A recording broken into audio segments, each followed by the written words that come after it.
Assalamualaikum warahmatullahi wabarakatuh. Nama saya Syam Rizky Adrian. Hari ini saya akan membahas tentang ijarah atau sewa menyewa. Akad ijarah atau sewa menyewa merupakan akad lazim bersifat mengikat kedua belah pihak, sehingga kedua pihak tidak dapat secara sepihak membatalkan akad ijarah atau sewa menyewa tanpa restu dari pihak kedua. Rukun ijarah sewa menyewa. Al-mu'jir, orang yang menyewakan. Saat al-mu'jir, orang yang menyewakan, berkepentingan dalam melakukan transaksi ijarah sewa menyewa. Hukum berkaitan dengan al-mu'jir, kerusakan yang terjadi pada barang yang disewakan selama berlangsungnya akad ijarah atau sewa menyewa menjadi tanggung jawab al-mu'jir, orang yang menyewakan barang, kecuali apabila al-mustajir, orang yang menyewa, melakukan kesalahan sehingga merusak barang yang disewa atau dia lalai terhadap barang yang disewa. Yang kedua yaitu al-mustajir, yaitu orang yang menyewa. Al-mustajir berkepentingan dalam melakukan transaksi ijarah atau sewa menyewa. Al-mustajar yang ketiga yaitu barang yang disewakan. Syarat al-mustajar yaitu akad yang pertama, akad ijarahnya terjadi pada manfaat dari al-mustajar, barang yang disewakan, dan manfaat dari al-mustajar ini terbagi menjadi dua.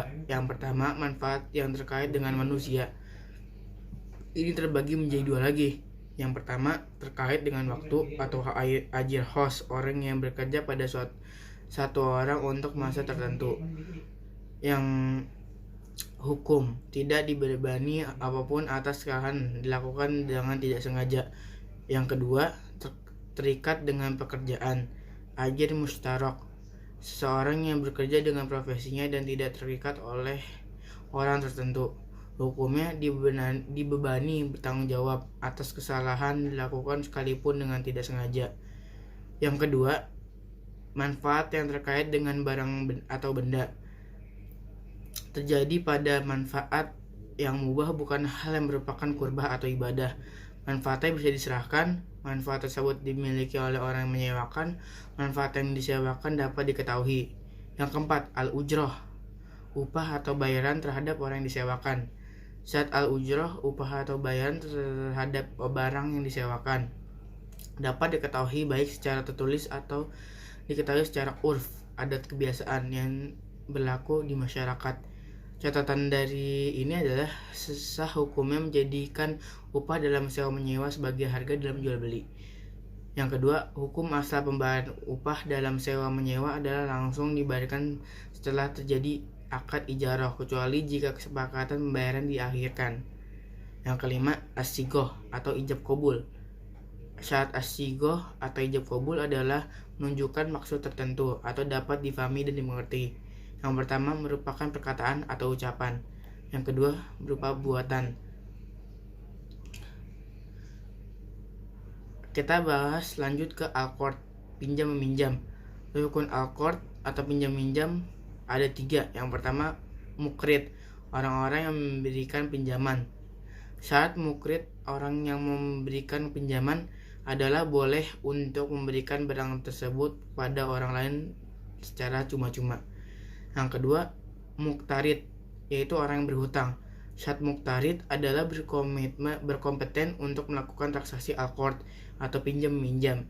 Yang ketiga, al-muktarot, yang artinya barang yang dipinjamkan. Syarat muktarot ada dua. Yang pertama diketahui jumlahnya. Yang kedua merupakan barang yang boleh dijual belikan. Macam-macam muktarot atau barang-barang yang bisa dipinjamkan. Pertama, misli, yang artinya yang memiliki persamaan. Yang kedua, kiami, yang tidak memiliki persamaan. Keempat, mardud, pengembalian barang yang dipinjam. Ada tiga, yaitu merupakan tambahan pada pengembalian hutang. Kedua, barang yang mitsi, yang memiliki persamaan, maka yang dikembalikan adalah barang-barang yang semisal dengannya. Yang ketiga, barang yang kiami, yang tidak memiliki perasaan, maka yang dikembalikan adalah harganya. Yang kelima, as-sigoh atau ijab qabul. Syarat as-sigoh atau ijab qabulnya adalah satu, menunjukkan maksud tertentu atau dapat difahami dan dimengerti. Yang kedua, bisa langsung jatuh tempo sekalipun kesepakatannya adalah pembayaran diakhirkan pada waktu yang akan datang. Sekian dari saya. Assalamualaikum warahmatullahi wabarakatuh.